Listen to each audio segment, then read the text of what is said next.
Guys, I am so proud of myself. I learned how to stream. I'm on DLive, link below. Go check it out. Thank you, YouTube, by the way, because I have known about streaming for a while now. For like a year, I've been like, I go on other people's streams. I know about it, and I've dealt with some things having to do with video editing. And I heard about all these problems with streaming, all these audio problems. And I think part of it is when you're trying to like connect multiple people's audio together. But when you're just streaming one person, it's ridiculously easy. I don't know how it takes me. I'm just a stubborn person. I just refuse to change. It's a timeless legend, right? So of course today you don't want to just hear about my personal accomplishments. People might follow me. We'll see what ends up happening with YouTube. We'll see what happens with DLive. That might be the new platform. That might be the platform of the future. But we still got a couple more days here to think about it. In the meantime, though, I do want to actually make a real video here, and it's relating to this statement by a German party leader. I think it's the Freedom Democratic Party, or whatever silly name those silly Germans give their political parties. And essentially, the ambassador to Germany has been appointed by Trump.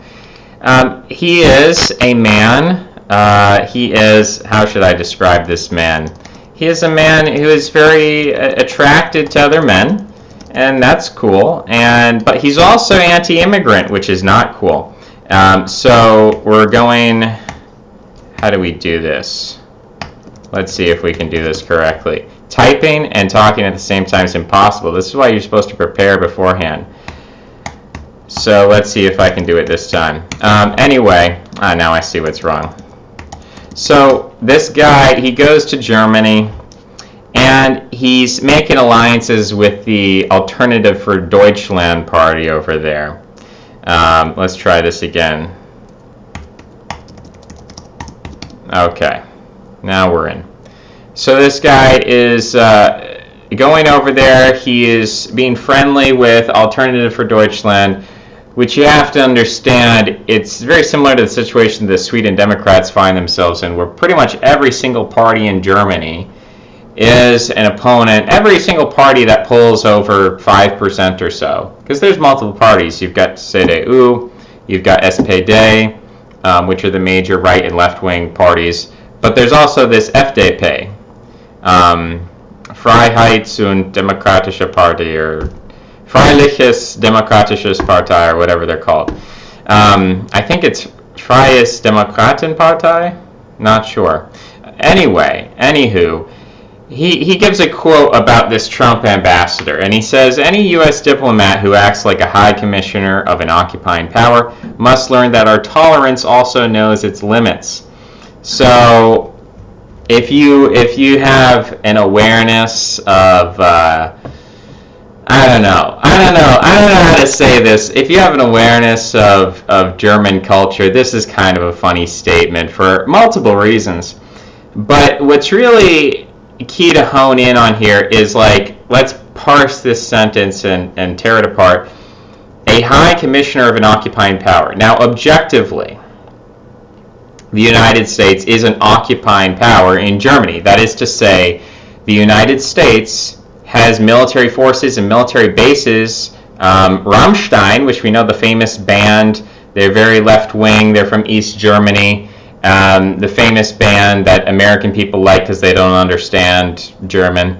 Rammstein is actually a town in Germany which has been converted almost entirely into an American military base. So when you take over entire towns, Okinawa in Japan, Rammstein in Germany, when you do this, you are basically an occupying power. The only way you could get around this if there were German troops in the United States, which there are not.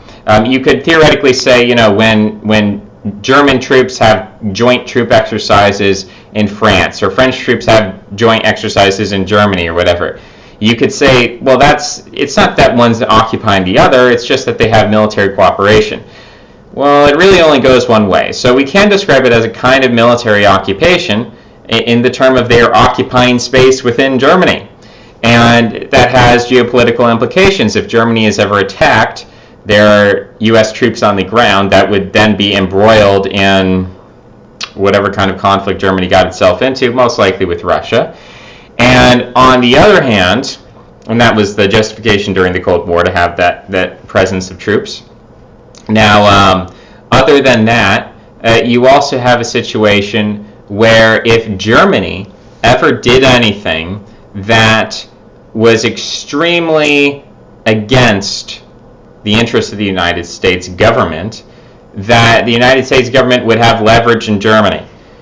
They already have bases there. So in terms of applying pressure, both the carrot and the stick, the carrot is we'll protect Germany. You don't have to spend as much money on defense. You don't have to worry about Russia. We'll give you some sort of political leverage by backing up your military.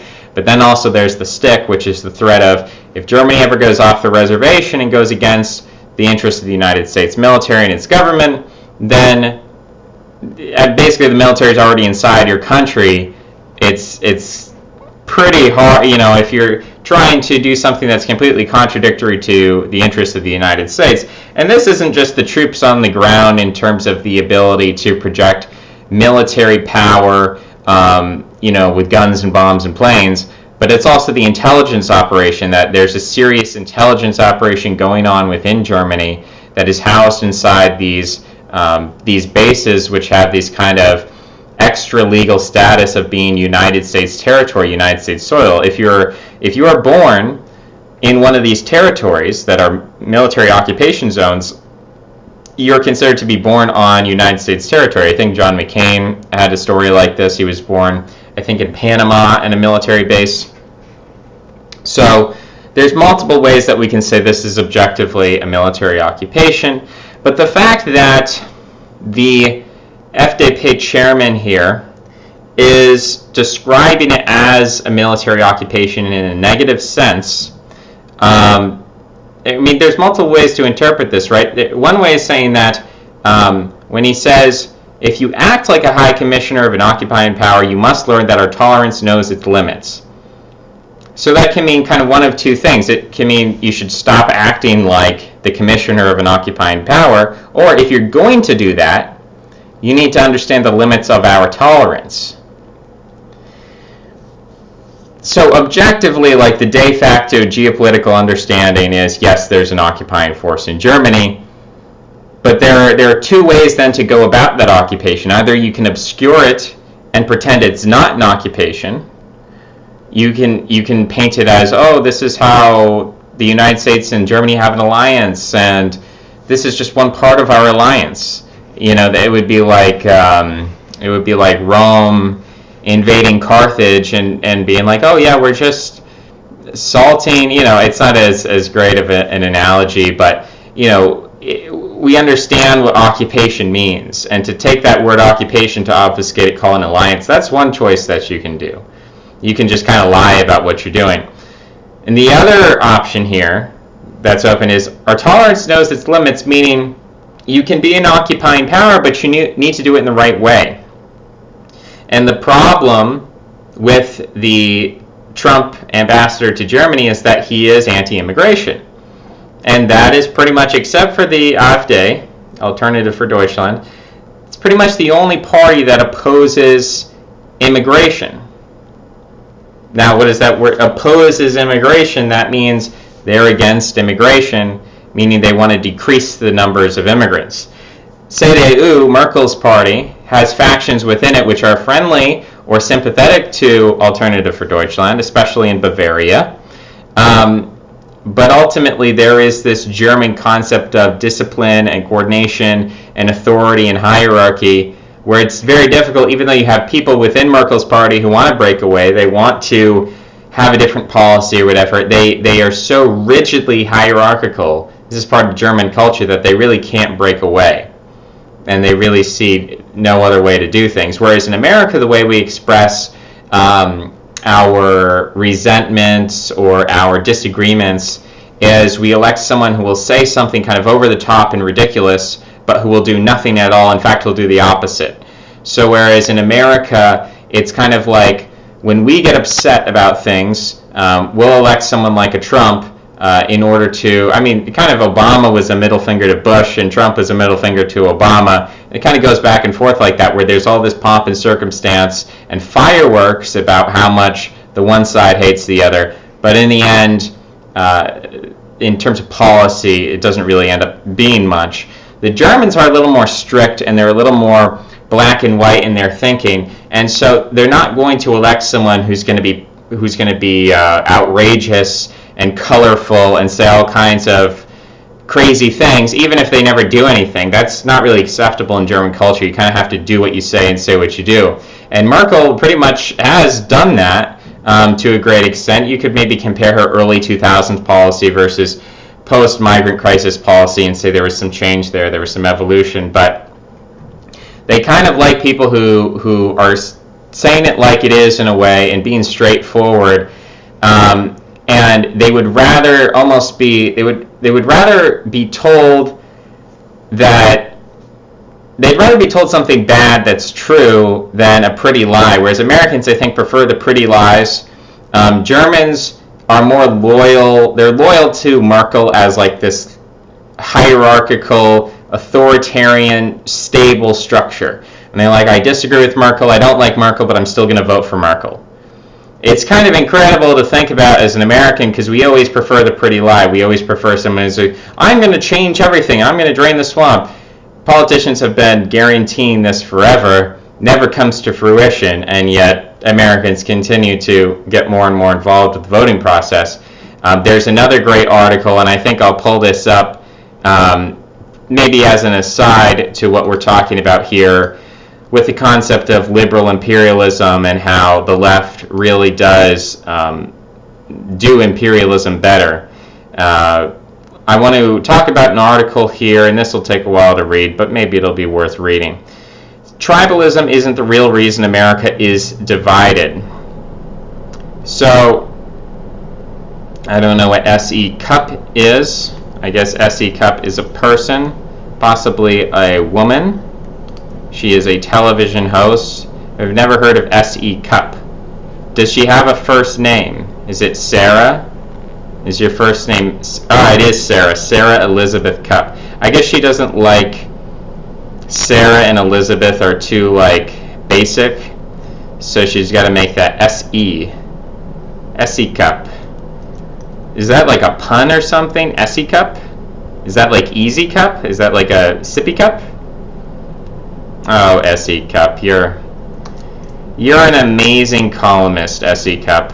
Let's talk about tribalism in America. It's become the political buzzword over the past few years, increasingly used to describe the root cause of our divisions and our resentments, tribalism. The idea that Americans are more divided than ever, entrenched in ideological camps and unwilling to meet in the middle, is so pervasive that one hardly goes a single hour without hearing about it on a cable news show. Since 2016, multiple books by very smart people, including Jonah Goldberg, other people who I haven't heard of before, and others, have been devoted to tracing, explaining, or solving America's tribalism. Also, Glenn Beck wrote a book about it.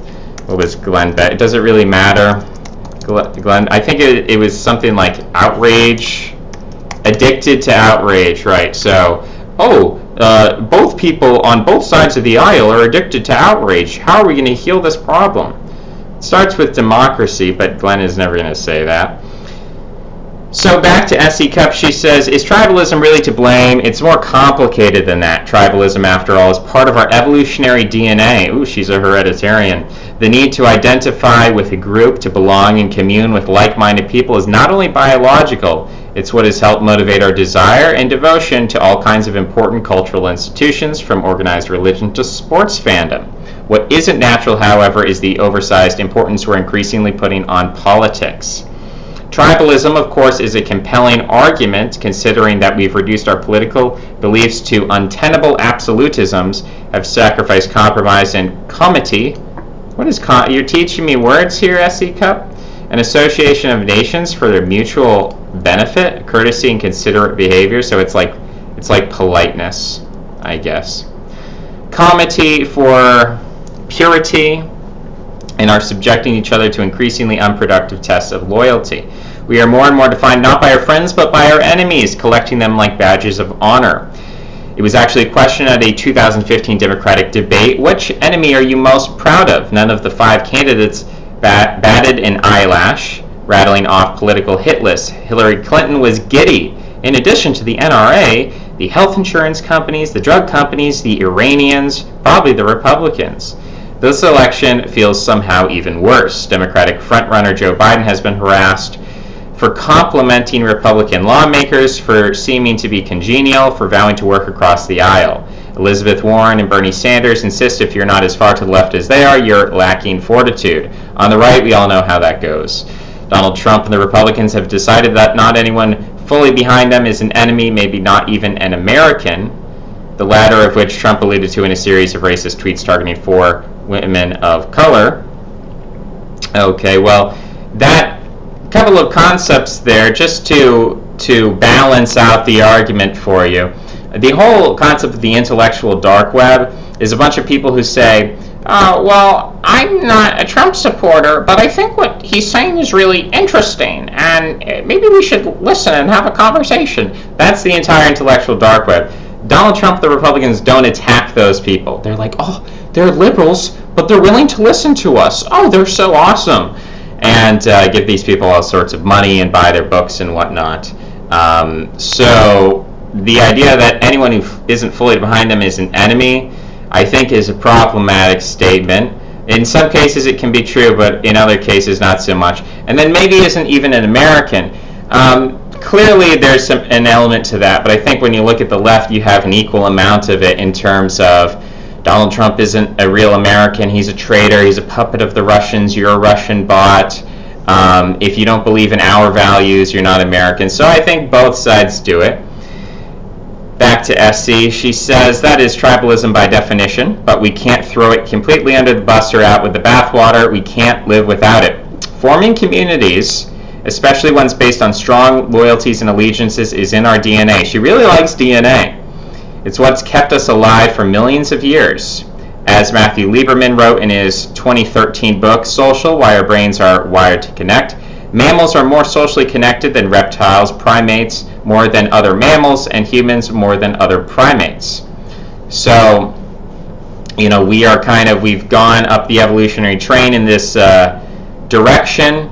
I should say chain, not train. And then you've got things like ants and bees, which are also very socially locked into a certain behavior. What this suggests is that becoming more socially connected is essential to our survival. In a sense, evolution has made bets at each step that the best way to make us more successful is to make us more social. Tribalism isn't just political, though. The need for community to belong to something is one important reason 2 very powerful communities have thrived: organized religion and professional sports. And we'll repeat this, but the reason why sports have become so popular, they were never really popular, I don't want to say they never were really popular, but the tradition of modern sports that we have today, like the modern Olympics, I think it was the 19th century, but it could have been the 20th century. Let's see, the Olympic Games. I literally can't spell when I'm talking. So the modern Olympic Games apparently started in 1894, so at the turn of the century, essentially. And why did they begin like that? I think they began basically because of the decline of organized religion, that people wanted this kind of international tribalism. So like organized sports, think of things like baseball. Baseball we think of as like this founding American sport. The founding fathers did not play baseball. You could say some of it is a concept of like entertainment and people having more free time. The first professional baseball team was founded in 1869. So yeah, it's obviously not. It's something that's kind of post-Civil War. Why have sports become so popular? I think you can trace it to the decline of religion and the decline of warfare, that we sort of have sports as a replacement for religion and warfare. and they used to be popular among the aristocracy, who had a lot of free time, and they were very aggressive and warlike, and so they liked to watch knights smash into each other, jousting on horses, hunting, things like that. So there have always been games. There's always been sports in one way or another, some form of martial art, but the concept of it being a mass thing, like we see the gladiatorial matches in Rome and even the Olympics in ancient Greco-Roman period, I think that is associated with the late stage of culture, where you're no longer engaged with war and religion directly, but you have to engage with it indirectly through sports. So I think there is a kind of hierarchy where we go through a period of war and religion, which is this sort of originary period of culture. And then you have a middle culture where it's kind of a focus on sports, and then you have a late culture where it's a focus on politics. And the sort of arrow of tribalism starts off nice and hot with war and religion, and then cools down with sports, and then finally you're getting to a very decrepit point when your tribalism is not aligned with war and religion, but it's aligned actually with politics. Both communities, referring to religion and sports, are organized around intense allegiances with explicit requirements that adherents reject and disavow competing entities. Almost no baseball fans root for the Yankees and the Red Sox. That would be sacrilegious. The us versus them structure demanded of many religions and sports faithfully is not only accepted, but it's used to justify bad behavior, from hooliganism to bigotry, hate crimes, and wars in the name of religion. Tribalism has inarguably helped their success in creating vast global communities across generations and geography, becoming important agents of change and breaking out civil rights, race, and gender boundaries, and creating a sense of family for billions of people. So what she's kind of talking about there is this abstraction of tribalism away from the family unit or away from the literal tribe, Dunbar's number, away from a geographically rooted sense of tribe or a linguistically rooted sense of tribe, into something like Christianity is my tribe, Islam is my tribe, and then that becomes a global community. And so tribalism is almost the instinct, once it is taken away from a geographical or a linguistic center, then it's attached to something that's abstract. Tribalism can be used to defeat tribalism in a way. The tribalism in today's politics is double-edged. On the plus side, political engagement has benefited from the intensified environment. 2018 was the first year that more than 1 million Americans voted in a midterm. On the minus, it feels impossible to civilly discuss politics when tensions are so high. It infects every aspect of a culture, from football games to coffee, Starbucks, and fast food with Chick-fil-A. Political teams may build enthusiasm and loyalty, but they inherently pit American against American, citizen against immigrant, young against old, and so on. As we've seen, this can lead to vengeance and violence in defense of political tribes. It seems like politics has surpassed sports and organized religion as the most defining part of our identity. Politics has become synonymous with values and our organizing life principle. Politics should really be a mechanism to govern. It's not just tribalism in politics that's the problem, it's our outsized belief in its significance. We're spending more on political campaigns, moving to places where our political views are popular, and according to a new study, our politics may be even overriding our morals. So I think this is probably a reference to Donald Trump being an adulterer, being who he is, and yet Christians being firmly aligned to him, I think would be an example of that. One of the study's authors explains we will switch our moral compass depending on how it fits with what we believe politically. So politics has become the grounding of our morality rather than morality being the grounding of our politics. Partly to blame is the increasing obsession with American presidency. Long before Barack Obama, there were FDR, JFK, Lyndon Johnson, and George W. Bush. These were men, but each of them was foisted into a heavy mantle of expectation. The paternalism of the presidency was baked in. George Washington recoiled at being called the father of the country. Washington did his utmost to avoid acknowledging this tendency to view him as a demigod. But our view of the chief executive as a fatherly figure who is there to guide us and care for us has only grown. I don't know if she's going to say this is part of our DNA too, because as a woman that might offend her, but the idea that of having a father of the tribe, I think it would be interesting to get her views on that, to ask her that question.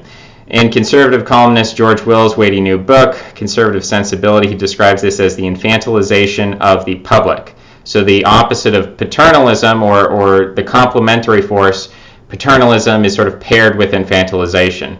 As you have more paternalism, you're also going to get more infantilization. This is kind of what she's arguing here. He recalls a 1992 town hall style debate featuring Clinton, Bush, and Perot, where an audience member asked, "How can we expect you to meet our needs, the needs in housing and crime, and you name it, as symbolically we are children of the future president? The American president must solve all our problems, complex and mundane. He must reflect to us our idealized best selves and represent all we hope to become as a nation. Whether Democrat or Republican, strong-mannered caretaker, traditionalist or progressive, a leader who is omnipresent in our lives and reflective of our values. In reality, the president has little to do with day-to-day challenges. Most influential people are people who run our schools, sanitation boards, but most of us couldn't name those people. The election of Trump amped up our cult of personality to 11 with no political record and a campaign of personal attacks. Trump wasn't elected to solve problems, but to mirror his supporters, the image of a forgotten man. How we unwind our long obsession with the presidency is complicated. Putting toothpaste back in the tube, which is to say impossible, and we can only move forward. We can't move backward. But she's probably going to give us some nice little solution, right? An essential part of de-emphasizing the role of politics is demystifying the persona of the president, which is, fits in, I guess I gleaned in her Wikipedia, she's an atheist. So the solution to the fact that we sacralize politics, we've moved from sacralizing religion to sacralizing sports to sacralizing politics, and the solution is just more desacralization, more deterritorialization, which if you simply desacralize and deterritorialize, it's just going to lead to some kind of new anchoring. Humans, we have this magnetic mind. We want to seek out some form of power, authority, anchoring, familiarity, territory. We want to be attached to something. The perfect scene, I've referenced it before, Neon Genesis Evangelion, Shinji is floating in space in that weird episode. It's like one of the final episodes, and it's like, hey Shinji, you've got total freedom, are you happy? He's like, no, I'd like some ground, please. I don't want to float, I want a ground to stand on. And that's kind of a metaphor for humanity in general. Essie says, now I know it might feel like we're at a crisis point in America. We are, among other things, contemplating impeaching our president. 2019, however, is a good time to be alive. Every metric of well-being, we're better off. Let's listen to Max Roser, who writes A Short History of Global Living Conditions, Why It Matters. We're freer, more democratic, healthier, richer, better educated, and more literate than ever before. Well, freedom leads to us making bad choices and being addicted to Tamagotchis and consumer products. Democracy means control by the media, which means control by wealthy oligarchs. Healthier, that's not true. Sperm counts are lower than ever before. We're more exposed to, I can't even pronounce, phthalates. I found out today, I was looking at these lead weights, and they have some kind of coating or painting on them. And apparently there's a warning label that says this is full of phthalates. This must be a Greek word. Phthalates, which they're going to lower your sperm count. People are depressed. People are anxious. People are neurotic. People have less focus than ever before. People are more anxious about socializing than ever before. People can't even look each other in the eye anymore. People are addicted to porn. When you say we're richer than ever before, that's not true. Real wages have declined since the 1970s. It used to be that a man in his 20s could work in an industrial factory with no college education, and he could earn enough money to make a down payment on a house and support his wife and kids while his wife stayed home and raised 3 or so kids. And that was sustainable. Today, that's completely unthinkable. Today, to have that similar standard of living, you have to have a PhD, you have to have gone through 8 years of, well, not 8 years of schooling, it's 12 plus 8. So that ends up being 20 years of schooling amazingly enough, in order to get to a point where you and your wife will have to work in order to support your kids, and then, college tuition and healthcare and all of that. And then you say better educated. Well, what is the definition of education? Are we educated with lies? I mean, because if you can rattle off a whole lot of lies, and if you can intelligently defend lies, I guess in some sense you are educated. You have a sophisticated array of lies and a sophisticated, intelligent way of defending them and shutting down people who are ignorant. But maybe you have less common sense than before, and more literate than we ever have been. Well, literacy is problematic. Again, paying attention to one thing means you're inattentive to other things. So we are more literate than ever before, in the sense we're reading more tweets and memes, but we're reading less books. And so our attention has been divided, and as a result of a divided attention, we have less agency than ever before. And therefore, we are more enslaved than ever before. And so literacy is a problem. The introduction of literacy, attaching yourself to abstractions, de-anchors you and sort of dissolves your own personality and makes you malleable as a person. You cease to have your own inner psychological strength. And, we see this in history, the introduction of literacy, how it breaks up traditional societies and creates new constructions that create problems, and that then you kind of paper those over. You have to have new solutions. Christianity is an example, Buddhism, dealing with this new spread of literacy. The Protestant Reformation, the wars of religion mostly have to do about opening up literacy. As we open up literacy, we become a more literate culture. It threatens the ability of long-standing institutions to keep people stable. And even if it doesn't result in literal violence, I think there are other forms of violence other than the physical. There's also the emotional and psychological. So all of those good things are problematic. Well, she goes on and she says, yet, especially in high-income Western countries like the United States, we've never been more stressed or felt more anxious. While pretty much around the globe, every single demographic is staying relatively the same or lowering their suicide rate. Middle-aged white men have an increasing suicide rate. Also, Northeast Asians have an increasing suicide rate. So that's also something to mention. According to a recent survey, a scant 6% of people in the United States said things were getting better when asked, all things considered, do you think the world is getting better or worse? So looks like 94% of people think things are either getting worse or staying the same, or they don't know. Only 6% answered in the affirmative, which is incredible. And those 6% are probably, if you've heard of high-low versus the middle, they're either going to be people on the very low end who see the welfare state, see the benefits, see it's easier than ever before to be unproductive. And then you see people on the very high end who are insulated from all the problems I'm talking about, or they're more adaptive psychologically. They're born to be more dynamic psychologically, and so they're not as affected by the change around them, and so they think things are getting better. But there's a reason to believe change is possible. Okay, here's the nice, because we always have to have a good moral to the story. It's important that we start looking inward to our own communities. We need to look inward to our own communities. Over the past, that can mean a lot of things. Over the past half century, we dreamed big, looking outward to the horizons to expand our global opportunities and connectivity. That was a good thing, but in doing so, we often ignored our own backyards. So grow a garden, and that'll make you happy. Legitimately, it probably will. Instead of marching on Washington, imagine marching on your own town square for smaller classrooms, cleaner water, less crime. Okay, well, the issue with that is that economically people are not rooted to any particular place. If you get a job offer on the other side of the country and it's good enough, people move.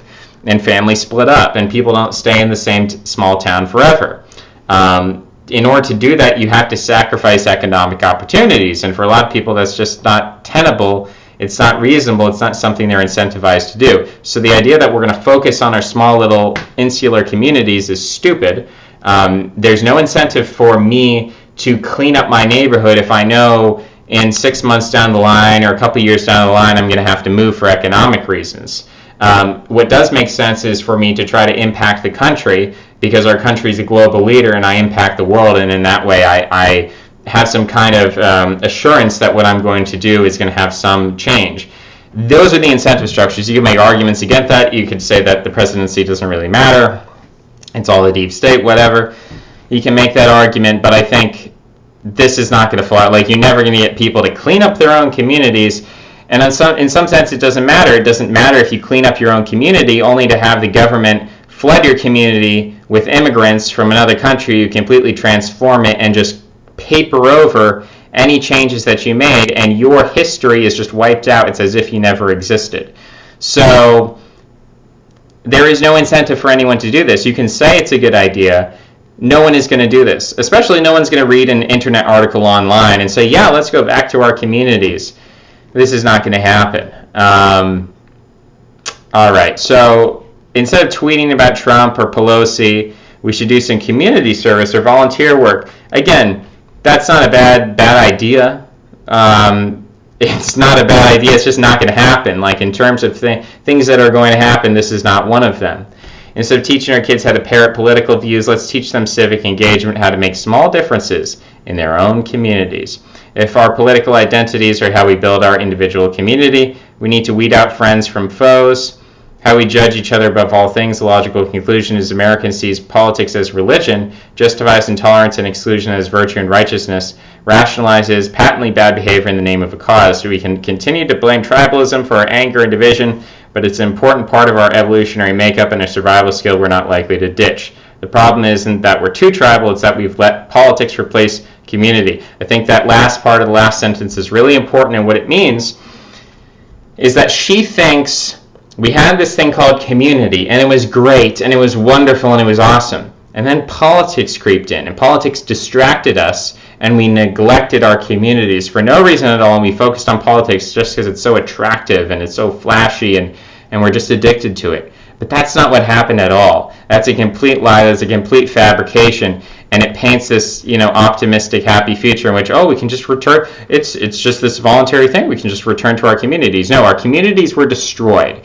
We were alienated. In every single sense of the word, we can no longer speak with one another. We don't have a common linguistic framework with which to understand each other on a communal level. And that's why we've moved to the political, because the political gives us this national language with which we can communicate and connect to something. But it's not that community was working and it was totally unbroken, and for some reason we lost sight of our communities and we focused on politics to the detriment of our community. That's not what happened. People were forced out of community. Maybe not physically, sometimes physically, but psychologically we have been forced out of communities. We don't have communities to return to, not because we couldn't theoretically join the Amish, or not because theoretically we couldn't, become a Mormon or whatever. It's not to say that we couldn't become an Orthodox Jew and be part of a community. It's to say that psychologically there are blockers in our minds in how we were raised.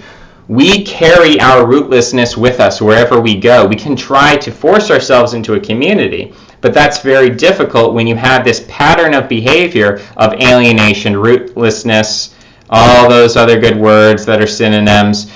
Basically, the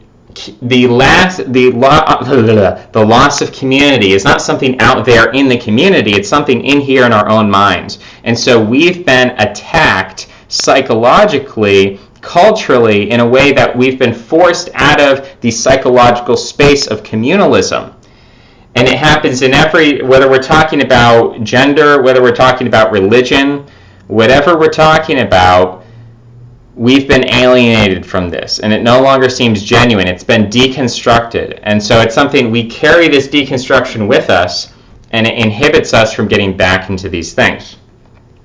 Now, I'm not offering the solution of, let's just reverse this process. Let's just go do it again, because there's a reason how it came to be this way. There's a reason why communities have been deconstructed.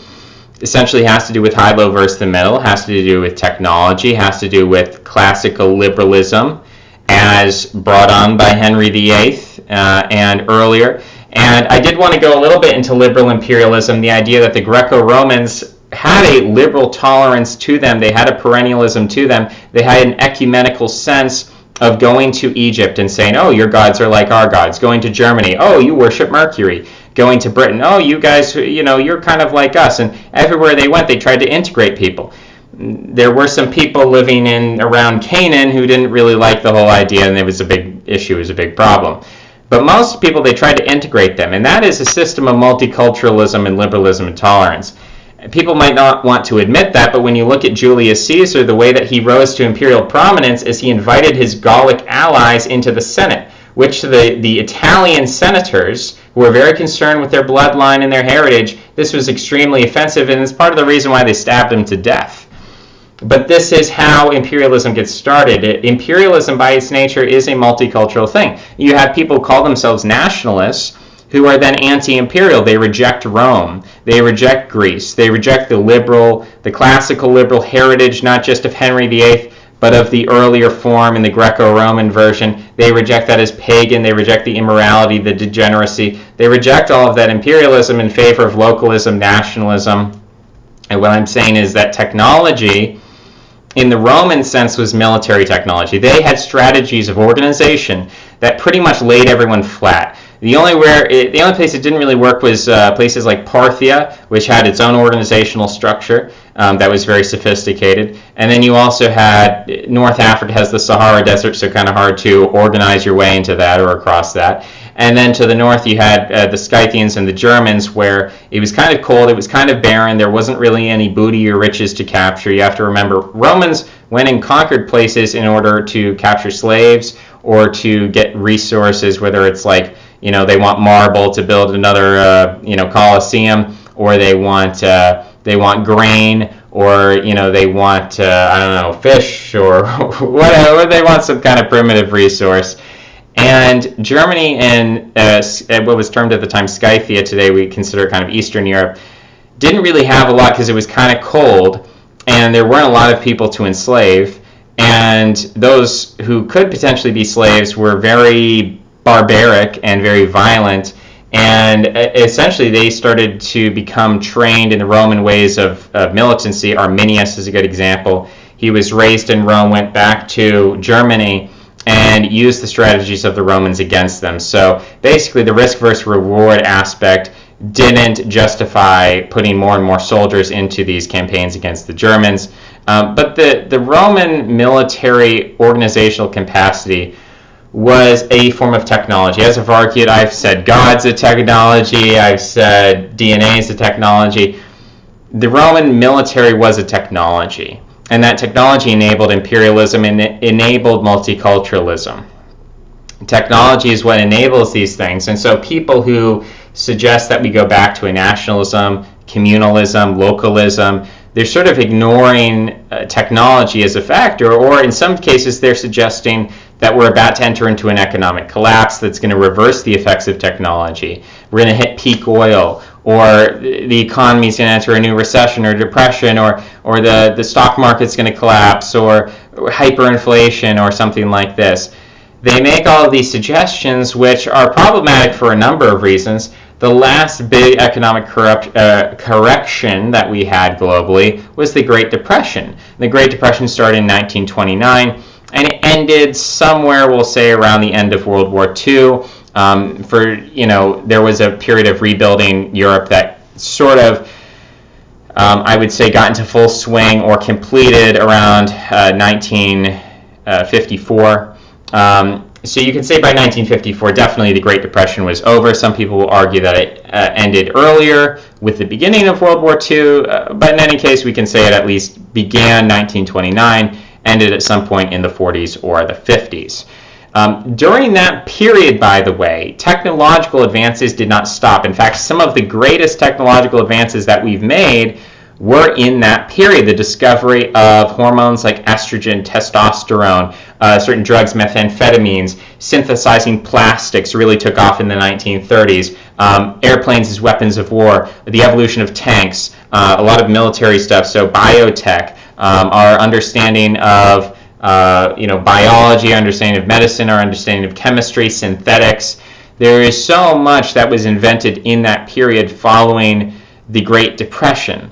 That I really question this narrative that, the economy is built on sand and QE3 and quantitative easing, it's all a mirage, and we need a gold standard, and if we don't get back on the gold standard, everything's going to collapse. It's various levels of libertarian quackery. But even if it was true, and even if we'd had as bad a correction as the 1929 Great Depression, if we look at history as an example, there was still a huge amount of research, development, and technological advance that happened in that time. And as we continue to advance our technology, it's continuing to have both a creative aspect and a dissolving aspect. That is, it removes us from our anchoring, it deterritorializes us, and it moves us, again, from religion to sports to politics, and then ultimately we could say maybe to consumerism, and this sort of mixing and matching between consumerism and politics we might call memetics. I identify memetics in a deeper way as being the beginning of the divide between animal communication and human communication.